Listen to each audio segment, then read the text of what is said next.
তিস্তার পানি বন্টন সমস্যার সমাধান ও সীমান্তে বাংলাদেশি হত্যা বন্ধে ভারতকে বার্তা দিলেন ডক্টর ইউনূস। বন্দি বিনিময় চুক্তি নাকি কূটনীতি, কোন পথে হাসিনার প্রত্যর্পণ? নিষেধাজ্ঞার আগেই দেশ ছাড়েন হাসান মাহমুদ, জানা গেল তার অবস্থান। সাবেক ভূমিমন্ত্রীর ছেলে তমাল অস্ত্রগুলি সহ গ্রেপ্তার। আসসালামু আলাইকুম দর্শক, আমাদের হাতে থাকা সর্বশেষ সংবাদে আপনাদের স্বাগত। এতক্ষণ শুনছিলেন সংবাদ শিরোনাম, এবারে থাকছে বিস্তারিত।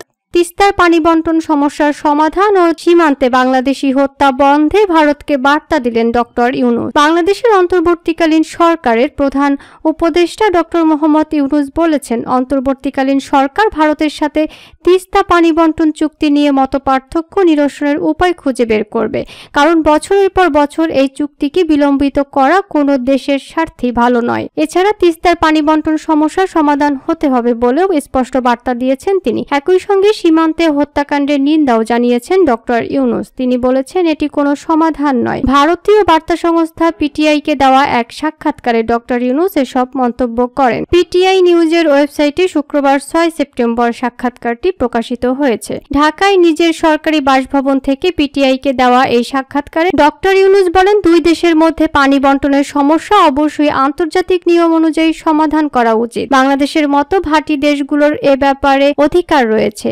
আমাদের আন্তর্জাতিক নিয়ম অনুযায়ী এই সমস্যার সমাধান করতে হবে। পানি বন্টন ইস্যুটি ঝুলিয়ে রেখে কোনো উদ্দেশ্য সাধন হচ্ছে না উল্লেখ করে প্রধান উপদেষ্টা বলেন, ভাটির দেশগুলোর কিছু অধিকার আছে এবং আমরা সেই অধিকার চাই। এই ইস্যুটি ঝুলিয়ে রেখে কোনো উদ্দেশ্য সাধন হচ্ছে না। আমি যদি জানি আমি কতটুকু পানি পাবো সেটা ভালো হতো, এমনকি পানির পরিমাণ নিয়ে যদি আমি খুশি নাও হই তাতেও কোনো সমস্যা নেই।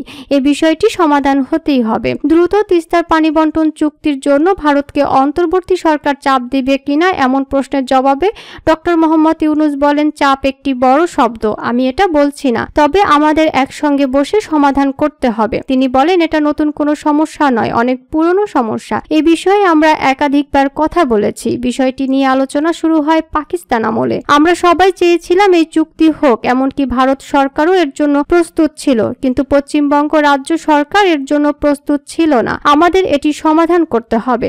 সম্প্রতি বাংলাদেশের পূর্বাঞ্চলের জেলাগুলোতে ভয়াবহ বন্যার জন্য ভারতকে দায়ী করে ঢাকার গণমাধ্যমের খবরের ব্যাপারে জানতে চাওয়া হলে অধ্যাপক ইউনূস বলেন, চুক্তি স্বাক্ষর না হওয়া পর্যন্ত এ ধরনের সংকটে আমরা মানবিক দৃষ্টিকোণ থেকে একসঙ্গে কাজ করে এর সমাধান করতে পারি। অন্তর্বর্তী সরকারের দায়িত্ব গ্রহণ করার পর ডক্টর মোহাম্মদ ইউনূসের সঙ্গে ঢাকায় নিযুক্ত ভারতীয় হাই কমিশনার প্রণয় ভার্মা সাক্ষাৎ করেন। বিষয়টি তুলে ধরে প্রধান উপদেষ্টা বলেন, ভারতের হাই কমিশনার যখন আমার সঙ্গে দেখা করতে আসেন, আমি বলেছি যে কিভাবে বন্যা মোকাবেলা করা যায় সে ব্যাপারে আমরা আরো ভালোভাবে কাজ করতে পারি। দুই দেশের মধ্যে এ ধরনের সমন্বয়ের জন্য কোনো চুক্তির প্রয়োজন নেই। মানবিক দিক বিবেচনা করি এই সমস্যা সমাধানে আমরা একসঙ্গে কাজ করতে পারি, কেননা এটি গণমানুষের দুর্দশা লাঘব করবে। এ ধরনের মানবিক পদক্ষেপ সত্যিকার অর্থে সহায়তা করবে। সীমান্ত হত্যার নিন্দা জানিয়ে ডক্টর ইউনূস বলেন, হত্যাকাণ্ড কোনো সমাধান নয়, কাউকে হত্যা করা কোনো সমাধান নয়, কারণ এটি মোকাবেলার আইনি উপায় রয়েছে। সীমান্ত হত্যা বন্ধের আহ্বান জানিয়ে তিনি বলেন,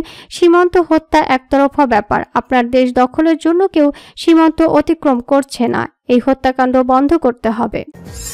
বন্দি বিনিময় চুক্তি নাকি কূটনীতি, কোন পথে হাসিনার প্রত্যর্পণ? গত 5 আগস্ট ছাত্র জনতার তীব্র গণ আন্দোলনের মুখে ক্ষমতাচ্যুত হয়ে দেশ ছেড়ে ভারতে পালিয়ে যান শেখ হাসিনা। বর্তমানে ভারতেই রয়েছেন বাংলাদেশের এই সাবেক প্রধানমন্ত্রী।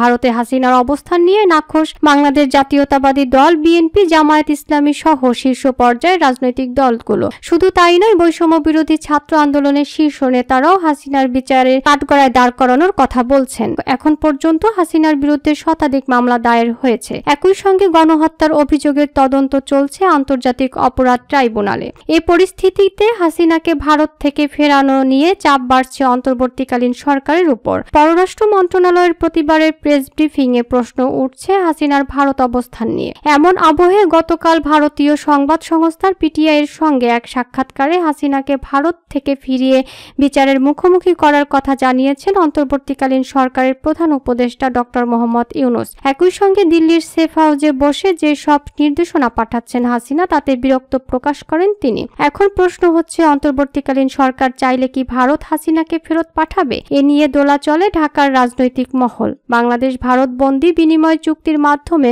অনেকে মনে করছে হাসিনাকে ফিরিয়ে আনা সম্ভব। তবে দ্য কনভারসেশন গতকাল বৃহস্পতিবার তাদের এক প্রতিবেদনে বলেছে, বন্দি বিনিময় চুক্তিতে একটি বিষয় উল্লেখ আছে, সেটি হলো রাজনৈতিক বিবেচনায় কোনো মামলা হলে কাউকে প্রত্যর্পণ করা যাবে না। আর এই বিষয়টি কাজে লাগিয়ে ভারত হাসিনাকে ফেরত দিতে অস্বীকৃতি জানাতে পারে। আবার এই চুক্তিতেই উল্লেখ আছে, হত্যা চেষ্টা, হত্যা ও হত্যায় উস্কানি দেওয়া অপরাধগুলো রাজনৈতিক মামলা হিসেবে বিবেচিত হবে না। হাসিনার বিরুদ্ধে যেসব মামলা করা হয়েছে তার প্রায় সবগুলোই এই ধারায় পড়েছে। আবার ভারত যদি হাসিনাকে রাজনৈতিক আশ্রয় প্রার্থীর মর্যাদা প্রদান করে, সেক্ষেত্রে হাসিনাকে ফেরানো কঠিন হবে। তার কারণ, কোনো রাজনৈতিক আশ্রয় প্রার্থীকে ফিরিয়ে দেওয়ার জন্য ভারতের কাছে বাধ্যবাধকতা থাকবে না। তবে ঢাকার দিল্লির মধ্যকার নতুন সম্পর্ক জোরদার করতে হাসিনা ইস্যু ভারতের জন্য অস্বস্তিকর হয়ে দাঁড়িয়েছে। দ্য কনভারসেশন তাদের প্রতিবেদনে বন্দি বিনিময় চুক্তির চেয়ে কূটনীতির উপর বেশি জোর দিচ্ছে। তাদের ভাষ্য, শুধুমাত্র আলাপ আলোচনার মাধ্যমে কাউকে ফিরিয়ে আনা সম্ভব।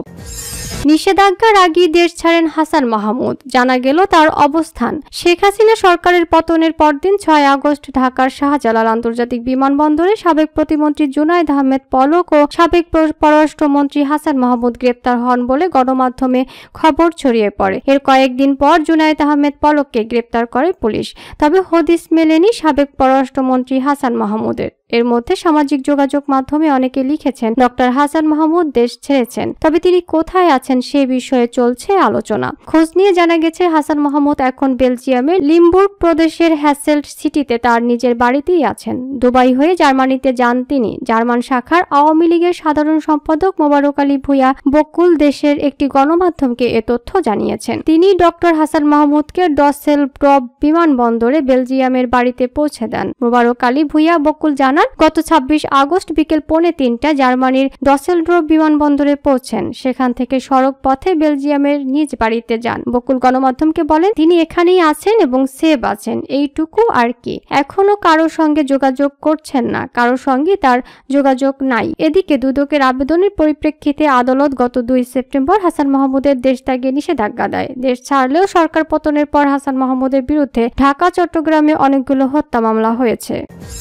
সাবেক ভূমিমন্ত্রীর ছেলে তমাল অস্ত্রগুলি সহ গ্রেপ্তার। বৈষম্য বিরোধী ছাত্র আন্দোলনের শিক্ষার্থীদের উপর হামলার ঘটনায় এজাহার নামীয় আসামি সাবেক ভূমিমন্ত্রী শামসুর রহমান শরীফ দিলুর ছেলে শিরহান শরীফ তমালকে অস্ত্রগুলি ইয়াবা সহ গ্রেপ্তার করেছে র্যাপিড অ্যাকশন ব্যাটালিয়ন র্যাব। বৃহস্পতিবার 5 সেপ্টেম্বর রাতের দিকে পাবনার ঈশ্বরদী জেলা থেকে তাকে গ্রেপ্তার করা হয়। এ সময় তার কাছ থেকে একটি বিদেশি পিস্তল, একটি ম্যাগাজিন, 4 রাউন্ড গুলি ও একটি প্রাইভেট কার জব্দ করা হয়েছে। র্যাব সদর দপ্তরের রিগাল অ্যান্ড মিডিয়া উইং এর সিনিয়র সহকারী পরিচালক আনম ইমরান খান এ তথ্য নিশ্চিত করেছেন। উল্লেখ্য, ব্যবসা প্রতিষ্ঠান ও মুক্তিযোদ্ধার বাড়িতে হামলা ও ভাঙচুর ছাড়াও সাংবাদিকদের উপর হামলার অভিযোগ রয়েছে তমালের বিরুদ্ধে। আওয়ামী লীগ সরকার থাকাকালীন তার বিরুদ্ধে নানা অভিযোগে একাধিক মামলা হয়েছিল। সাংবাদিক মারধরের ঘটনায় কারাগারে যাওয়ার পর 2017 সালের ডিসেম্বরে দলীয় শৃঙ্খলা ভঙ্গ সহ সন্ত্রাসী কর্মকাণ্ডে জড়িত থাকার অভিযোগে ভূমিমন্ত্রী শামসুর রহমান শরীফ দিলুর ছেলে শিরহান শরীফ তমালকে বহিষ্কার করে যুবলীগ।